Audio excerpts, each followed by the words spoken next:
네, 여러분의 부동산 관련 고민들 함께 나누는 시간이죠. 5300 상담소 시간입니다. 무료 전화 1661-5300 열려 있고요. 문자가 편하신 분들을 위해서 샵 757도 열어뒀습니다. 여러분의 많은 참여 기다리겠습니다. 자, 첫 번째로 전화 걸어주신 분부터 만나보도록 하죠. 여보세요?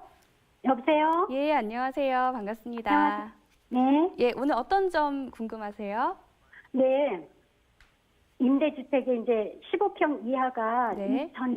이천 두바르에 6대가 있고요. 예. 그리고 천호동에 또 13평 그 빌라가 또 30년 된 거가 그것도 임대에 들어가 있고요. 예.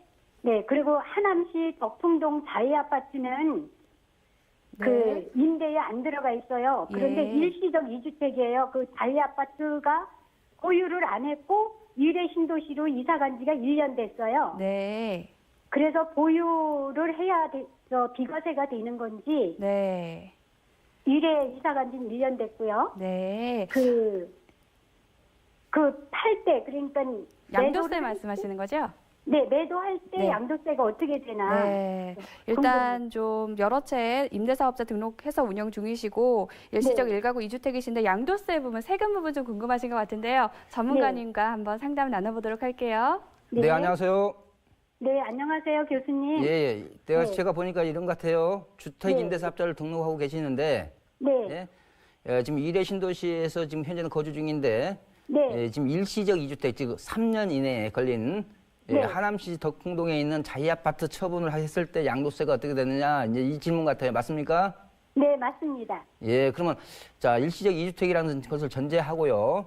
네. 자, 하남시 덕풍동에 있는 자이 아파트에서 2년 이상 거주하신 적 있습니까? 없습니다. 아, 그렇다면요, 일시적 2주택자로서 비과세 받을 수가 없어요. 주택 임대사업자인 경우에는 네. 반드시 1가구 1주택의 특례를 받으시려면은 그 네. 특례 받는 주택에 네. 2년 이상 보유에 2년 이상 거주를 하셔야 됩니다. 이게 보유는 2년 이상이 되신 것 같아요.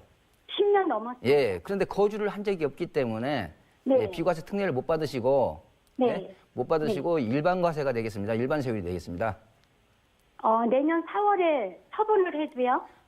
예, 그리고 내년 4월에 네. 처분을 4월 이후에 처분을 한다 해도 일시적 네. 2주택 개념이지만은 네. 2년 보유 기간을 2년 거주를 못 했기 때문에요. 네. 비과세는 아니고 일반 세율입니다. 네. 그 대신 네. 이제 그 대신 중과는 안 되죠. 아, 그럼 예, 일반 세율이면은 중과는 안 되지만 일반 세율이다. 즉 9억까지 비과세, 그러니까 2년을 거주하셨으면은 양도세가 9억까지 네. 있으니까 양도세가 한 푼도 없지만은 네. 양도세를 내셔야 된다고 보시면 되겠어요.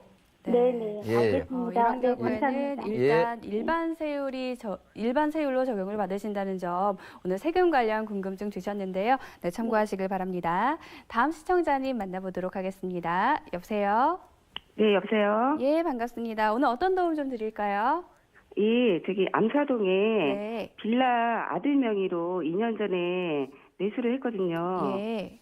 예, 그런데 요번에 이제 송파구 오금동 상하아파트 2차 32평 아파트 매수 계약을 한 상태인데, 예. 향후 전망이나 이게 다주택자로 되는 건지 궁금해서요. 네, 일단 오금동 상하아파트 32평을 지금 분양을 받으셨고, 그리고 아드님 명의로 2년 전에 매수했던 암사동 빌라를 지금 갖고 계시는 거죠. 네, 네네. 주택수로 포함 여부도 좀 궁금하신 것 같은데요. 전문가님과 함께 상의해 보겠습니다. 네, 안녕하세요. 네, 안녕하세요. 예, 먼저 상하 1차예요, 2차예요? 2차요. 예, 상하 2차면 그 안전진단 통과된 아파트 지금 재건축 앞두고 있는 재건축이 초기 단계죠. 네네. 일단 가격이 그렇게 높게 형성되지 않았어요. 초역세권에 있는데. 네. 예, 그래서 저는 투자를 잘 하셨다고 보여집니다. 이 지도 보시면은 바로 전철역 옆에 있는 거거든요. 네. 그리고 아마 입주한 지가 한 33년 이렇게 됐을 거예요. 네네. 예, 그리고 안전진단도 통과됐고. 네. 예, 그래서 잘 사신 것 같습니다. 그렇기 때문에 너무 불안해 하실 필요 없다. 그 다음에 네. 재건축을 하기 위해는 역세권에다가 용적률이 200%가 넘지 않기 때문에 사업성도 어느 정도 있을 것 같습니다. 네네. 그리고 이게 이렇게 재건축 초기 단계지만 가격이 그렇게 높진 않아요. 네네. 그래서 적정한 가격에 적정한 타이밍에 잘 들어가셨다라고 보시면 되게 좋을 것 같고요. 네. 그다음에 아까 암사동 빌라를 한번 말씀하셨어요. 네네. 아드님이 세대 분리가 돼 있습니까? 세대 분리가 돼 있는데 아들이 지금 27세예요. 만 30세가 안 되셨어요? 그러면 네네. 아드님이 직장을 다니십니까? 네네. 그러면 세대 분리됐으면요. 아드님이 가지고 있는 주택은 우리 부모님이 가지고 있는 주택수하고 합산이 안 됩니다. 예. 그러면 제가 알겠습니다. 왜 합산이 안 되냐면은 네네. 만 30세가 안 됐을 때는 소득이 있을 때는 세대 분리가 인정이 되고요. 네. 소득이 없는 경우에는 만 30세 이하인 경우 주소지를 달리했다 하더라도 같은 세대원으로 봅니다. 따라서 네네. 지금 시청자님 같은 경우는 아드님이 직장 소득이 있다고 했어요. 네네. 예, 그렇기 때문에 온전한 세대 분리로 보시면 되겠습니다. 예, 감사합니다. 예, 예. 일단 오금동 상하아파트 같은 경우에는 전망이 좋다라는 평가 내려주셨고요. 그리고 아드님이 소득이 있기 때문에 주택수로 포함되지 않는다는 점까지 참고하시길 바랍니다. 네, 다음 전화 기다리고 있는데요. 어떤 분인지 만나보도록 하겠습니다. 여보세요? 네, 여보세요? 예, 안녕하세요. 반갑습니다. 네, 안녕하세요. 예, 오늘 어떤 도움 좀 드릴까요? 네, 제가요, 예. 효창공원 앞에 있는, 그 롯데캐슬 센터풀에 45평형 임대형을 좀 매수를 해도 네. 괜찮은지 전망이 궁금하고요. 네. 또 하나는 그 창동역 근처에 네. 그 오래된 주택을 매수해서 다가구나 원룸을 이렇게 신축해서 월세 받는 거 있잖아요. 네. 네, 그걸 하면은 어느 것이 더 나은 건지 네. 제가 전망도 궁금하고 제가 되게 고민이 네, 돼서요. 알겠습니다. 일단 효창공원의 롯데아파트를 매수해야 할지 아니면 상동역 인근의 주택을 좀 매수하셔야 할지 고민이신 것 같은데요. 네네. 계속해서 이야기 나눠보겠습니다. 네, 안녕하세요. 안녕하세요. 예, 돈이 있다면 두 개 다 하십시오. 근데 예, 제가- 그런데 이제 네, 둘 중에 하나를 선택을 해야 되는 거죠? 네네. 예, 그 효창 5구역에 있는 거 말씀하시는 것 네네, 같아요. 효창 네네. 5구역. 지도 보시면 효창공원역 바로 옆에 예. 바로 있는 효창 5구역에서 지금 한참 짓고 있거든요. 네네. 그리고 그 옆에 보면 효창 4구역도 짓고 있고. 네. 그래서 이 저는 그저 5구역이요. 효창공원역이 지금은 더블 역세권인데 앞으로 또 이 공항철도까지 들게 되면은 트리플 역세권을 바뀝니다. 네. 예, 그래서 상당히 매력이 있습니다. 그런데 예. 저는 이렇게 말씀드릴게요. 네. 앞으로 서울의 주택 중에서 가장 매력 있는 상품은 네. 땅을 가지고 있는 다가구 주택이나 단독주택이나 상가주택이다. 예. 그렇다면은 저는 오히려 창동 역세권에 가까운 쪽에서 네. 대지 60평이나 한 80평 정도 되는 것을 사가지고 네. 예, 원룸이나 다가구 주택으로 신축하지 마시고요. 네. 예, 다세대 주택으로 신축을 해가지고 네. 예, 주택 임대사업자를 이렇게 운영을 하시면서 가지고 간다면은 네. 임대 수익도 누릴 수 있고 내가 거주도 할 수 있고 네. 땅값 상승, 즉 집가 상승에 의한 차익 실현, 즉 세 마리 토끼를 다 잡을 수 있는 게 이런 다가구 주택이나 상가 주택이거든요.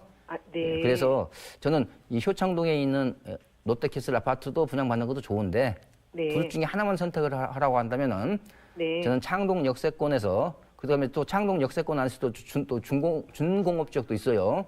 예. 예, 준공업 지역은 용적률이 상당히 높기 때문에 건축 네. 면적을 또 늘려갈 수 있거든요. 네. 그래서 저는 오히려 대지가 한 60평, 70평, 80평 정도 되는 그런 네. 주택을 사서 신축을 하시라. 신축을 할 때는 가능한 다세대 주택으로 건축 허가 받아서 신축하시라. 이렇게 말씀드릴게요. 네. 예. 감사합니다. 다세대 신축을 통해서 주택 임대 수익과 거주 모두를 누릴 수 있는 쪽으로 한번 투자를 생각해 보시는 거 추천해 드리도록 하겠습니다. 자, 다음 상담은 문자 상담 기다리고 있는데요. 어떤 내용 보내주셨는지 화면으로 먼저 확인하겠습니다. 끝자리 2355님이 보내주신 상담입니다. 기준금리가 인상되는 바람에 임대수익형 부동산 투자 시기를 늦춰야 할지 고민입니다. 그냥 투자해도 괜찮을까요? 라고 보내주셨는데요. 전문가님 기준금리에 대해서 고민을 좀 하고 계신데요. 예. 자, 지금 우리 MC님 우리나라 기준금리가 높다고 생각하세요? 낮다고 생각하세요? 개인적으로는 낮다고 생각하고 예, 있어요. 맞습니다. 이제 1.5%입니다. 자, 우리가 1.25에서 1.5로 올라갔다고 해가지고 자, 이렇게 문제는 기준금리가 문제 아니라 이제 대출금리가 더 문제인데 이제 대출금리가 좀 가파르게 좀 오르고 있습니다. 그러면 우리가 임대수익형 부동산에 투자를 할 때 물론 금리가 올라가는 마이너스 요인인 건 사실입니다. 그렇지만은 이렇게 금리가 올라갔을 때 오히려 임대수익형보다도 차익형 부동산에 주는 영향이 더 크다는 것을 우리 시청자님들은 간과하시면 안 돼요. 즉 임대 수익형 부동산 투자를 하실 때는 타이밍의 함수가 아닙니다. 즉 시간의 함수가 아닙니다. 따라서 금리가 다소 좀 기준금리가 올라갔다 해도 오히려 더 매력적인 것은 임대 수익형 부동산이다 하는 거 반드시 알아두시고요. 자, 그러면서 제가 참고로 한 가지 부언을 한다면은 임대 수익형 부동산 투자할 때 가장 중요한 것은 임대 수익률과 입지다. 이 두 가지 꼭 체크해 보시기 바랍니다. 네, 임대 수익률과 입지를 잘 고려하셔서 투자해 보시길 바랍니다. 자, 다음 상담 역시 문자 상담입니다. 어떤 내용인지 화면으로 먼저 확인하시죠. 끝자리 5858님이 보내주신 상담입니다. 부천시 오정구 원종동 일대 그린벨트가 해제된다는데 토지 투자 전망은 어떤가요? 라고 보내주셨는데요. 부천에 토지 투자 고려하고 계시네요. 예. 아마 이번 신혼 희망타운 그린벨트 해제되는 지역 같습니다. 즉 원종동의 그 오정대로 인근인 것 같아요.